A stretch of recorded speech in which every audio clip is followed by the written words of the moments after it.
Dernièrement, j'ai eu une idée concernant cela et j'ai présenté cela à quelqu'un. Je pense faire une étude sur ceci, qu'est-ce que tu penses? Et la personne m'a dit oui, c'est une excellente idée. Alors, voilà, donc on va continuer en Jérémie peut-être.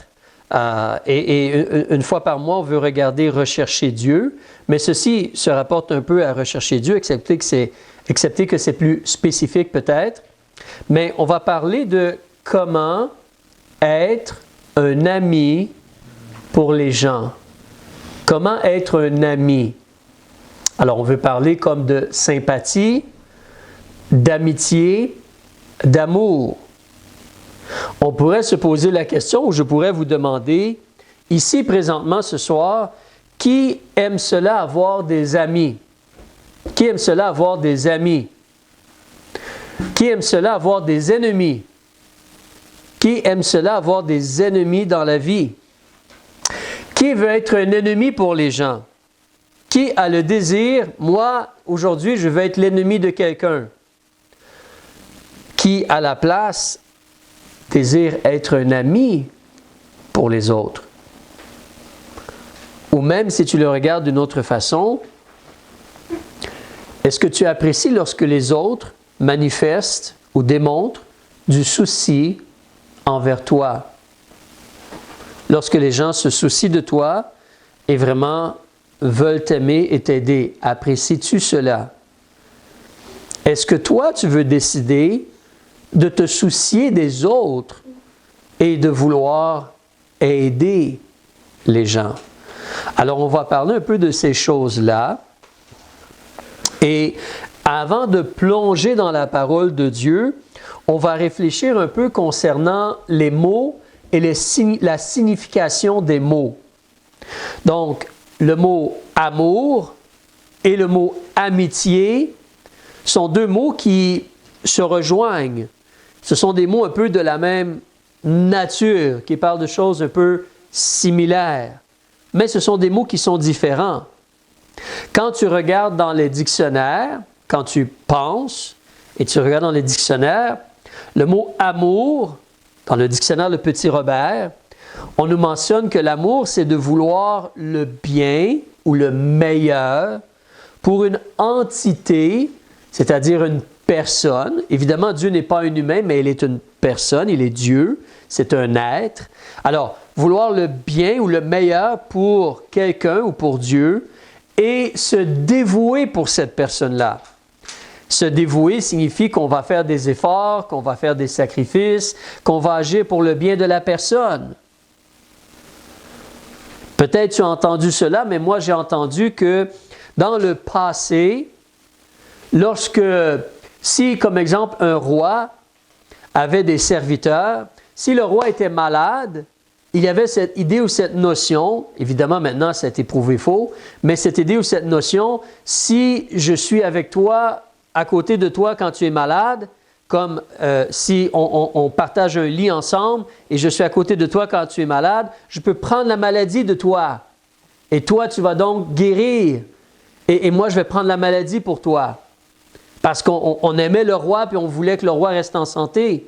Donc, on espérait prendre la maladie du roi en passant la nuit comme proche du roi ou quoi que ce soit, dans ce sens-là. Alors, vraiment, c'est un degré de dévouement, de sacrifice. Alors, mais l'amour, vouloir le meilleur, vouloir le bien pour quelqu'un d'autre, pour Dieu, et on se dévoue pour cette personne-là. Alors, Dieu s'est dévoué, il s'est donné, il a donné Jésus, Jésus s'est sacrifié pour nous.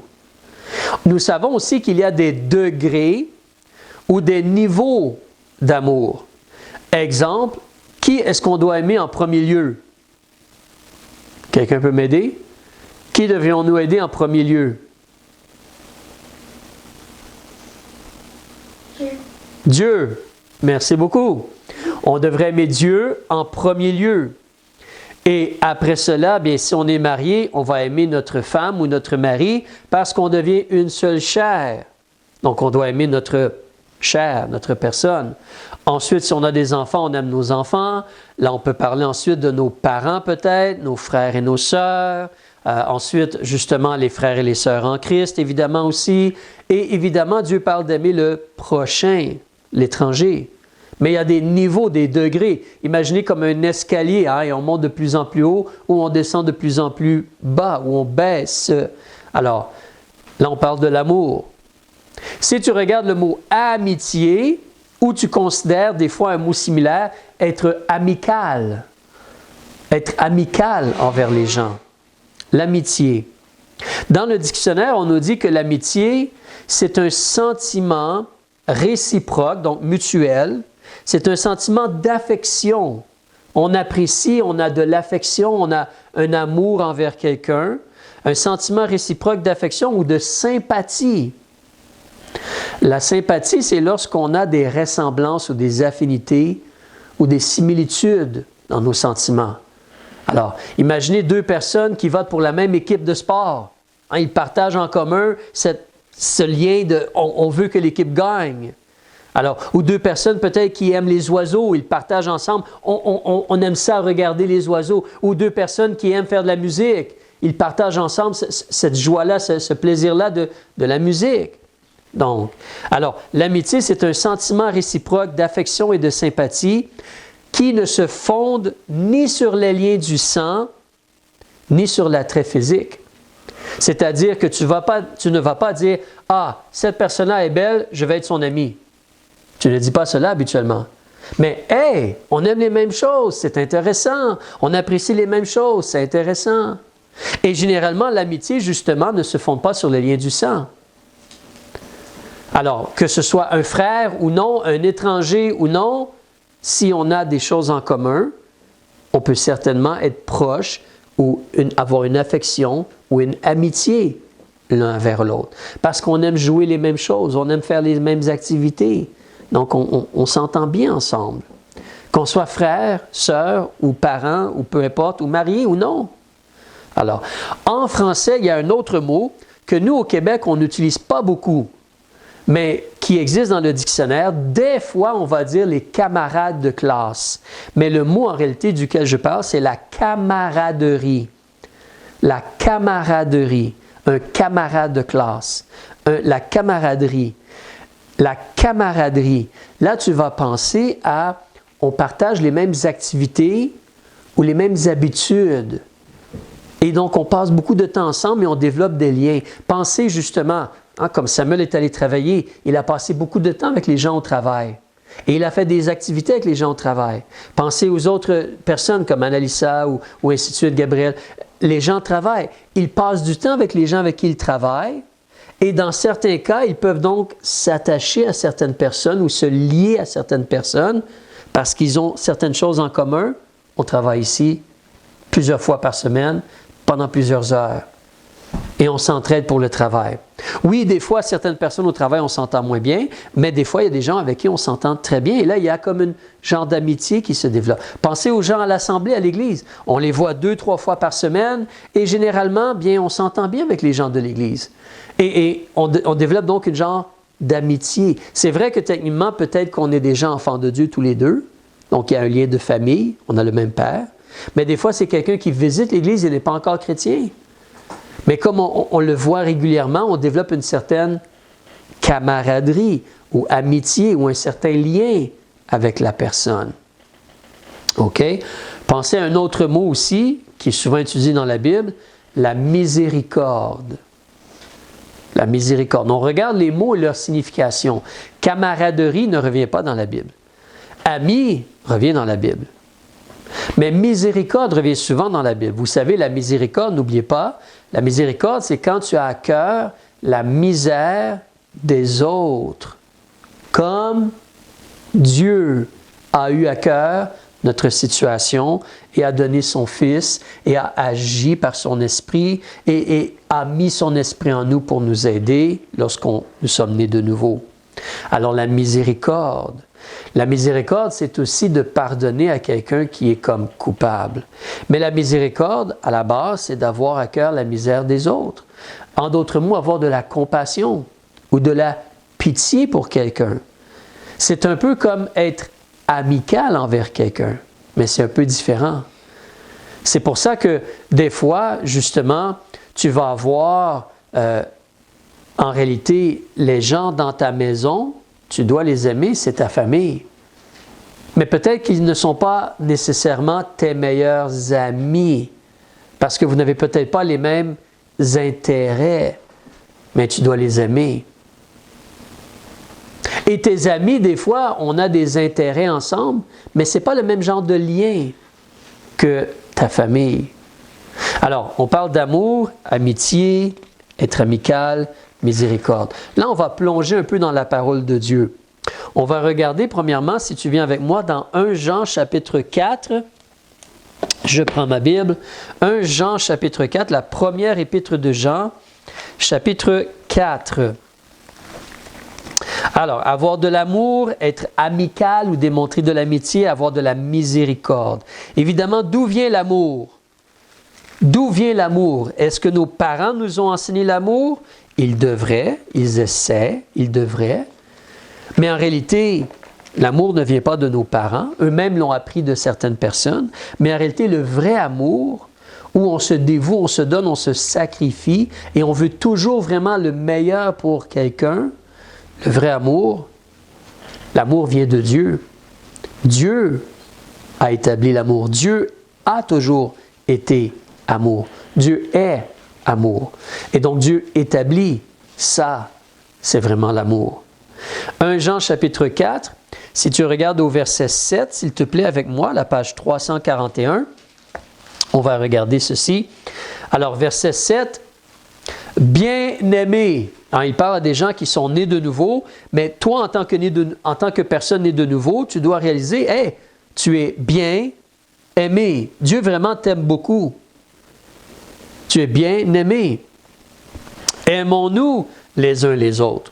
Il ne parle pas d'être amis, c'est une autre étape. On doit vraiment, pas seulement être amical, mais vraiment être miséricordieux et compatissant et avoir de la pitié et être plein d'amour. Toujours vouloir le meilleur. Aimons-nous les uns les autres en tant qu'enfants de Dieu, car la charité vient de Dieu. Et quiconque aime est né de Dieu et connaît Dieu. Celui qui n'aime point n'a point connu Dieu, car Dieu est amour. Ça, c'est comment Dieu est. Il est amour. Dieu est vraiment amour. Alors, on parle à des gens qui sont nés de nouveau ici. On doit aimer tout le monde, même notre ennemi. Mais ici, il parle à des gens qui sont nés de nouveau. Les gens qui sont nés de nouveau dans leur assemblée, et même lorsqu'on rencontre des gens de d'autres assemblées, mais il nous faut avoir un amour comme Dieu. Un amour divin. Lorsque tu recules au chapitre 3, l'amour divin est comme détaillé plus spécifiquement. Le vrai amour, l'amour profond, l'amour que Dieu a, l'amour que Dieu demande. 1 Jean chapitre 3, verset 16, on te dit, « À ceci nous avons connu la charité de Dieu. » On a vraiment connu l'amour comment? En ce qu'il a donné sa vie pour nous. Et c'est là qu'on voit que l'amour de Dieu est beaucoup plus élevé que n'importe quel amour humain, parce qu'on te parle que nous étions ennemis de Dieu. Nous étions contre Dieu et rebelles à Dieu. Nous n'écoutions pas Dieu. Nous ne suivions pas Dieu. Nous faisions le mal. Mais Dieu a décidé de nous aimer. Il a donné sa vie pour nous.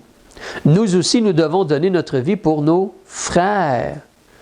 Si tu as des biens dans ce monde et tu vois ton frère dans le besoin, tu lui fermes tes entrailles, comment l'amour de Dieu demeurerait-il en lui? Mais tu vois l'amour divin. Alors, l'amour divin, on se dévoue, on se sacrifie, excusez-moi, pas comme des fous, mais l'amour divin, on aime, on se sacrifie, on se dévoue pour les gens, pas parce qu'ils le méritent, pas parce qu'ils ont des choses en commun avec nous, parce que Dieu nous a aimés. Et puisque Dieu nous a aimés, nous devons aimer les gens autour de nous que nous rencontrons. Oui, on va avoir des amis, ça c'est une chose, mais en toute situation, on doit aimer les gens. Ici, dans les choses qu'on lit, c'est surtout en rapport avec nos frères et nos sœurs dans la foi, les gens qui sont vraiment nés de nouveau. Pas ceux qui font juste dire qu'ils sont chrétiens, mais ceux qui sont vraiment nés de nouveau. On doit aimer tout le monde de toute façon. Mais certainement, ceux qui sont nés de nouveau. C'est le premier contexte. Mais l'amour divin, ça, c'est l'amour divin. Alors, maintenant, ce qui est important à réaliser, regarde avec moi en Romains chapitre 5, verset 5. C'est là qu'on réalise que la doctrine, ou le mot doctrine veut dire enseignement. L'enseignement de Dieu n'est pas seulement des mots écrits sur un papier qu'on mémorise. L'enseignement de Dieu n'est pas seulement des choses mentales. Dieu, il est trois personnes, le Père, l'Esprit et la parole. D'accord? L'enseignement de Dieu est aussi quelque chose qui influence comment nous vivons. Alors ici, en Romains chapitre 5, au verset 5, on nous mentionne que l'espérance ne trompe point. Pourquoi l'espérance, comme l'espérance qu'on a en Dieu, pourquoi ça ne trompe point? Parce que l'amour de Dieu est répandu dans nos cœurs par l'Esprit Saint qui nous a été donné. Question, quand est-ce que tu reçois le Saint-Esprit? Doctrinalement parlant, seulement lorsque tu es né de nouveau. Au moment où tu es né de nouveau. L'instant, la seconde où tu te repens et tu invoques le nom du Seigneur et tu crois qu'il est mort et enseveli et ressuscité pour toi, tu crois et tu le reçois comme ton sauveur. Jean chapitre 1, verset 12. Tu deviens enfant de Dieu. Dieu fait de toi son enfant. Et quand il fait de toi son enfant, c'est parce que le Saint-Esprit vient habiter en toi et spirituellement te ramène à la vie. Et là, tu peux avoir une vraie relation avec Dieu. Il devient ton Père. Tu peux dire Abba, comme papa. Tu peux dire Abba, Père. Mais tu vois, doctrinalement, qu'est-ce qui s'est produit? Si tu es un enfant de Dieu, si tu es né de nouveau, le Saint-Esprit t'a été donné. Le Saint-Esprit a été répandu. Le Saint-Esprit, qu'est-ce qu'il a fait? Il a répandu l'amour de Dieu dans ton cœur. Il a fait cela.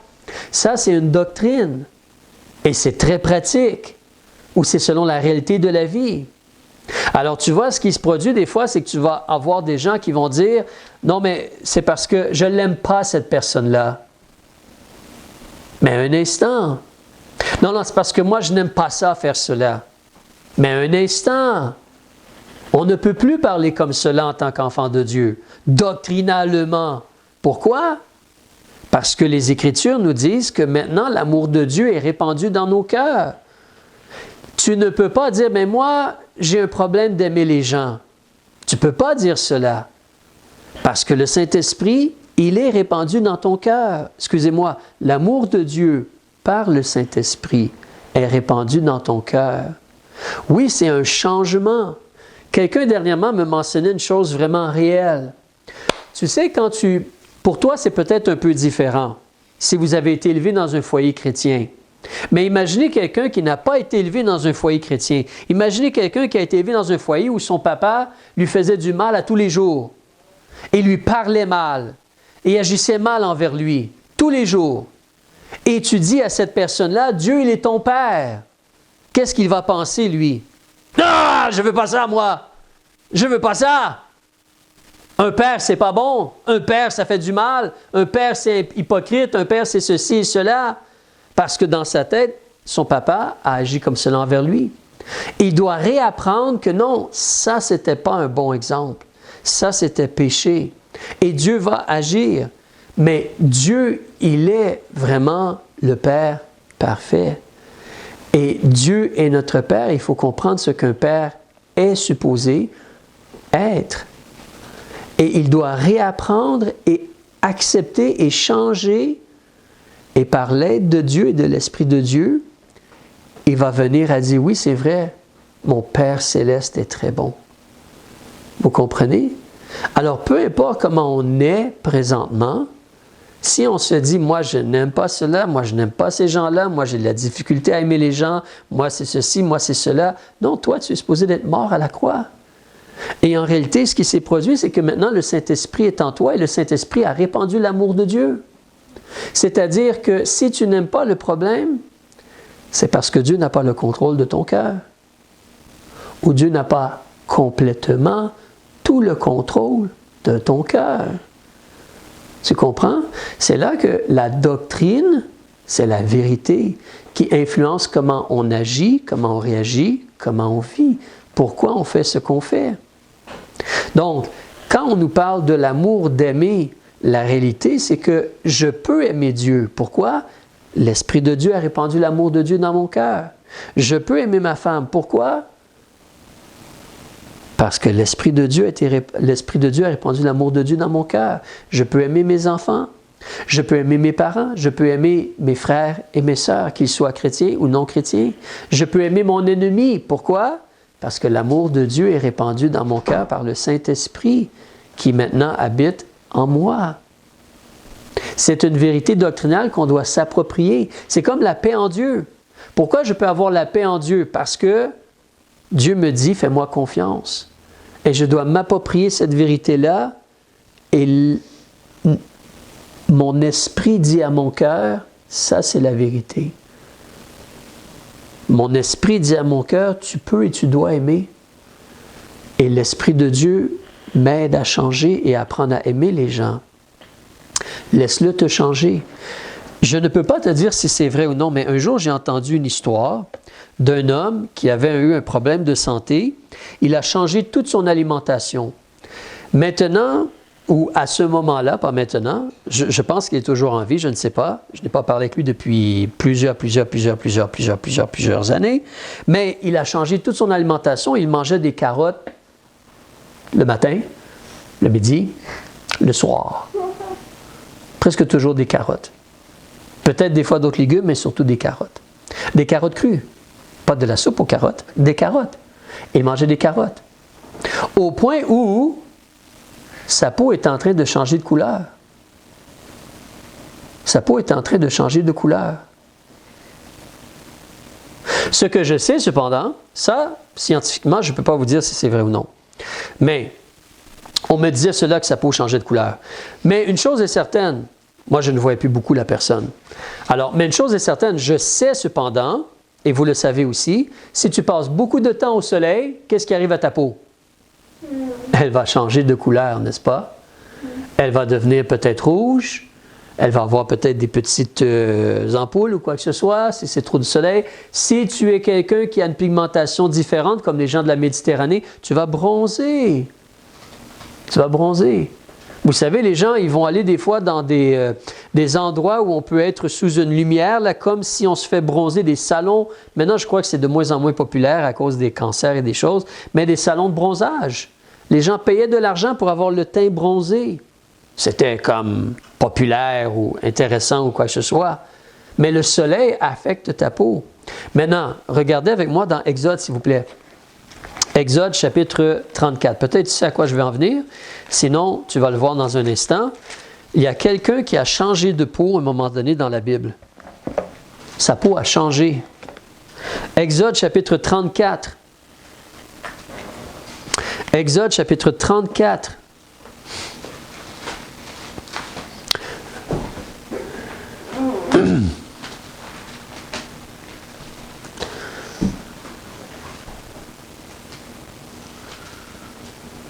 Verset 29 à la page 120. On va débuter là. Alors, la personne, c'est Moïse. Tu te rappelles peut-être l'histoire, on la lit ensemble, verset 29. Moïse, donc, il est monté sur la montagne. Tu te rappelles, il a eu les 2 tables de pierre. Qu'est-ce qui était écrit sur les tables de pierre? La commande pour le restaurant? Non. La recette pour faire des beignes aux patates? Non. Qu'est-ce qui était écrit sur les 2 tables de pierre? Les 10 commandements de Dieu, les 10 paroles de l'Alliance. Moïse descend avec les 2 tables et on te dit au verset 29, Moïse donc descendit de la montagne de Sinaï, les 2 tables du témoignage étant dans la main de Moïse. Qui descendait de la montagne. Moïse ne savait point que la peau de son visage était devenue rayonnante pendant qu'il parlait avec Dieu. Eh bien, vous voyez, il a passé beaucoup de temps avec Dieu et qu'est-ce qui s'est produit? Sa peau, son visage a changé. Et là, Aaron et tous les enfants d'Israël ont vu Moïse et voici la peau de son visage rayonnait. et ils ont craint d'approcher de lui. Alors Moïse les a appelés. « Hey, les boys, où est-ce que vous allez? Venez ici, s'il vous plaît. Aaron, viens ici. » Mais tous les principaux de l'assemblée là sont revenus vers lui et Moïse leur a parlé. Après cela, tous les enfants d'Israël s'approchèrent et il leur commanda tout ce que l'Éternel lui avait dit sur le mont Sinaï. Moïse a achevé de parler avec eux. Ensuite, il a mis un voile sur sa face. Et quand Moïse entrait devant l'Éternel pour parler avec lui, là, il ôtait le voile jusqu'à ce qu'il sortît. Puis il sortait et disait aux enfants d'Israël ce qui lui avait été commandé. Et les enfants d'Israël voyaient que le visage de Moïse, la peau du visage de Moïse rayonnait. Et Moïse donc remettait le voile sur son visage, jusqu'à ce qu'il entrât pour parler avec l'Éternel. C'est très simple, c'est une merveilleuse illustration. Qu'est-ce qui s'est produit? Moïse a changé. Techniquement, c'est son visage, mais pensez-vous que son cœur a changé aussi? Mais la peau du visage de Moïse a changé, pourquoi? Parce qu'il a été proche de Dieu. Parce qu'il était en présence de Dieu. Parce qu'il parlait avec Dieu. Et donc, son visage a changé. C'est un merveilleux exemple, n'est-ce pas?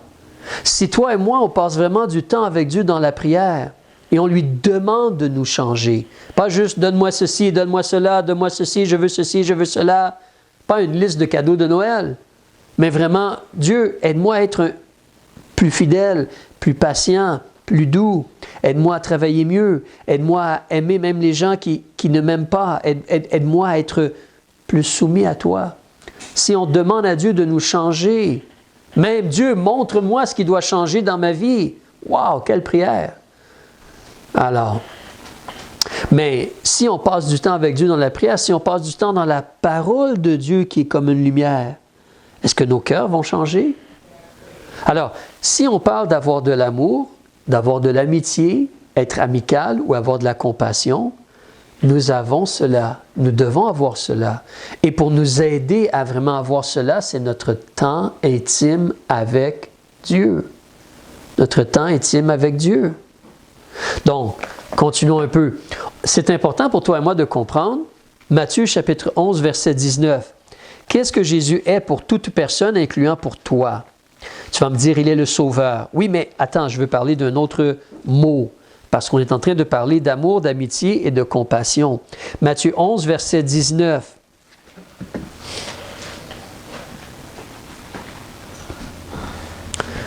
Matthieu 11, verset 19. Le Fils de l'homme est venu mangeant et buvant.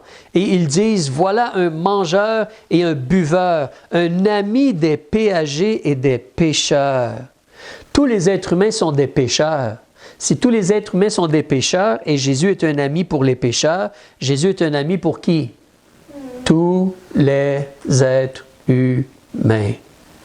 Alors, c'est un rappel, mais c'est important de s'en rappeler parce que pour différentes raisons, nous oublions cela.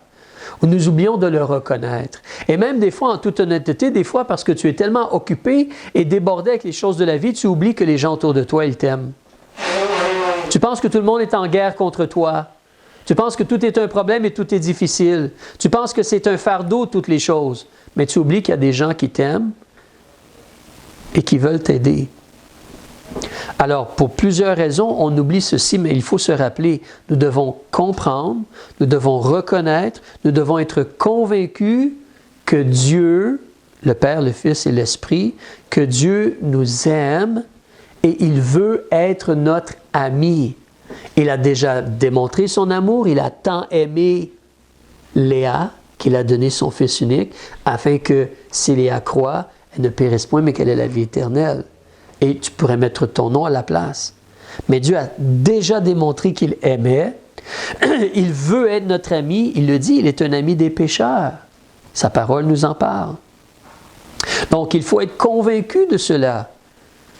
Il faut être convaincu et influencé par cela. Quelqu'un nous aime, qu'est-ce qu'on fait en retour? On se fâche. Non, on devrait être attendri et décider d'aimer en retour. C'est là que justement, nous devons choisir, nous aussi, d'aimer Dieu et d'être amis de Dieu. Jacques chapitre 2, page 325.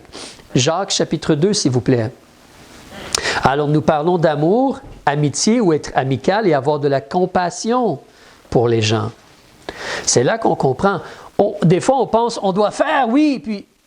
Oui, mais l'amour nous presse. Vous savez, en 2 Corinthiens, on nous dit que la charité de Christ nous presse. Alors, Jacques chapitre 2, on te parle de M. Abraham. On connaît M. Abraham. Abraham, le père de la foi. Mais surtout, Abraham, ici au verset 23, et ici, ce que dit l'Écriture s'accomplit. Abraham crut à Dieu et cela lui fut imputé à justice. Et il fut appelé ami de Dieu. Être ami de Dieu. Il faut choisir d'être ami de Dieu. Et rappelez-vous, le temps nous manquerait, mais Dieu, dans son intimité envers Abraham, Dieu lui a révélé son plan. Dieu lui a parlé dans Genèse 18, je me suis révélé pourquoi? Et tu peux connaître les choses. Et ensuite, Abraham a plaidé pour son neveu, la ville de Sodome, si tu te rappelles. Il a plaidé pour ses proches. Mais Dieu s'est révélé à Abraham, l'intimité. Regarde avec moi dans Jean chapitre 15. Si tu veux le voir plus pour toi et moi de nos jours, Jean chapitre 15, choisir d'être vraiment un ami, quelqu'un qui aime, quelqu'un qui est amical, quelqu'un qui veut vraiment se soucier ou se donner pour Dieu et son œuvre, son plan. Jean chapitre 15. Tu te rappelles, c'est le passage où Jésus parle d'être ami. Page 154, Jean chapitre 15, au verset 13. Qu'est-ce qu'on nous dit? Nul n'a un plus grand amour que celui qui donne sa vie pour ses amis. Imagine celui qui donne sa vie pour ses ennemis ou pour ceux qui ne sont pas amis envers lui, comme Jésus a fait. Et Jésus leur dit, vous serez mes amis si vous faites tout ce que je vous commande. Oui, parce qu'habituellement, un ami t'aide et se soucie de toi et agit pour t'aider dans les choses de la vie. Verset 15. Je ne vous appelle plus serviteur. Pourquoi? Parce que le serviteur ne sait pas ce que son maître fait. Mais je vous ai appelé ami parce que je vous ai fait connaître tout ce que j'ai entendu de mon Père. Alors ici, tu dois voir l'amour, l'amitié, la proximité, l'intimité. Nous ne sommes plus seulement des serviteurs ou des enfants de Dieu. En réalité, on est comme amis de Dieu parce que Dieu nous a révélé son plan, ses désirs, sa parole.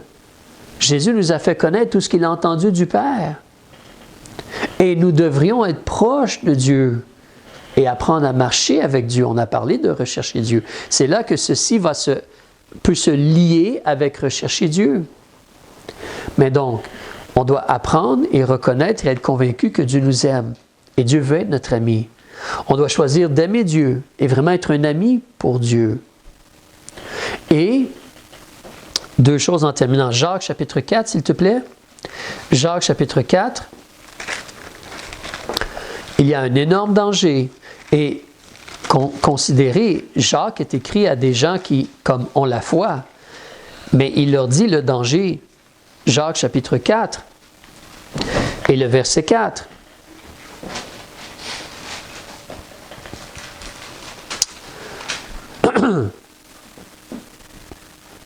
Il leur dit au verset 4, donc il parle à des gens qui croient en Jésus là.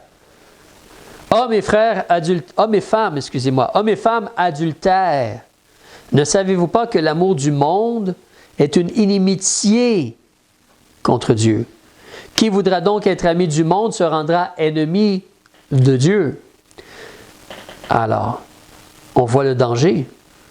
Tu es ami de Dieu ou tu es comme ennemi de Dieu? Si tu es ami du monde à la place, tu es ennemi de Dieu. Attention, le mot « monde » ici, ça ne veut pas dire comme un monde ou une personne ou des gens. Le mot « monde » ici, c'est le système de ce monde. Tu te rappelles ailleurs, on te parle de l'orgueil de la vie, la convoitise de la chair, la convoitise des yeux. Le diable, c'est le prince de la puissance de l'air. Alors le diable a on a vu un contrôle comme un royaume. Et Jésus est venu, il sortait, il chassait les démons et il avait victoire donc sur le diable et les démons évidemment. Mais le système de ce monde,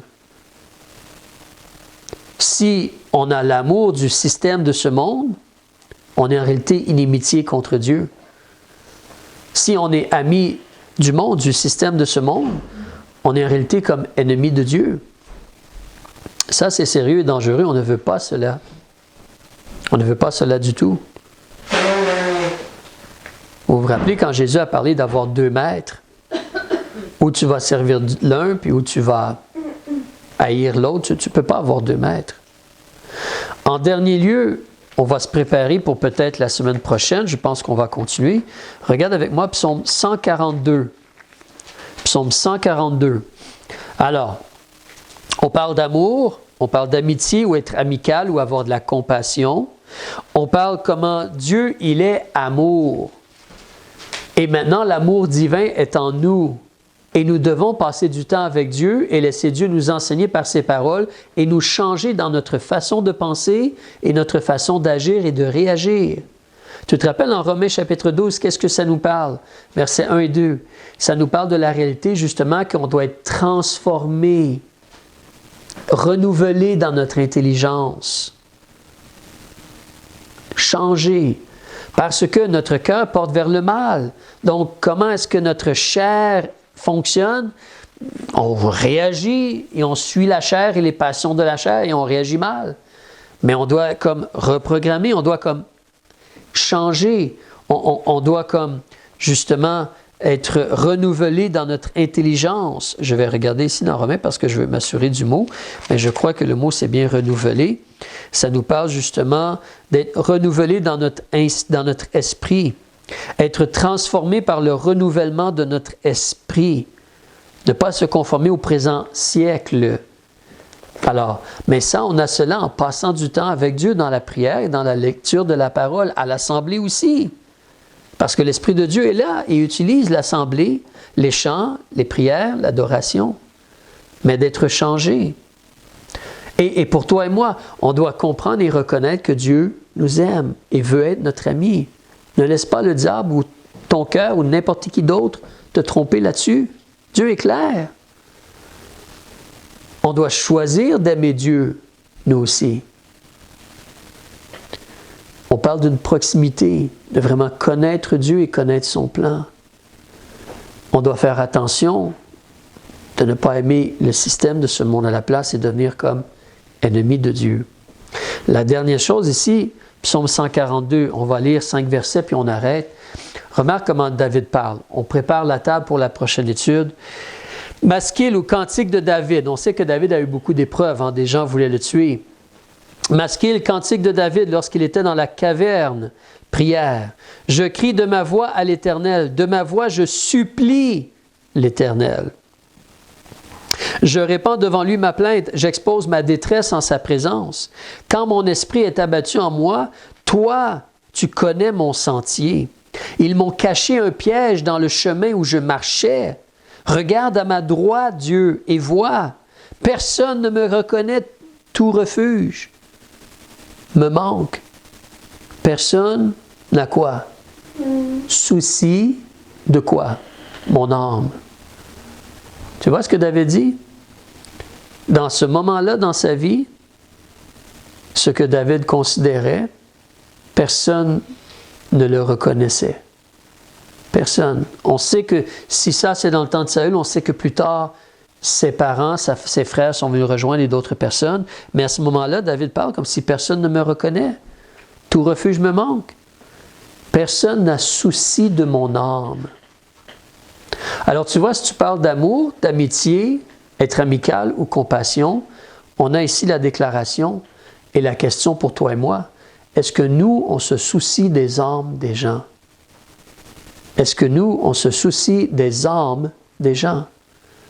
Oui, on veut s'assurer qu'ils ont des vêtements et de la nourriture, mais est-ce qu'on se soucie vraiment de l'âme des gens, de eux et leur relation avec Dieu? Est-ce qu'on se soucie de l'âme des gens? On veut parler de cela.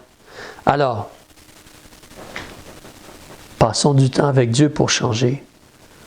Soyons vraiment influencés par l'Esprit de Dieu, que l'amour de Dieu vraiment soit répandu dans nos cœurs, qu'on se réjouisse dans l'amour de Dieu, qu'on apprenne à aimer aussi, puis à se soucier des gens autour de nous. Père, on veut te remercier pour ces exhortations et ces choses qu'on peut voir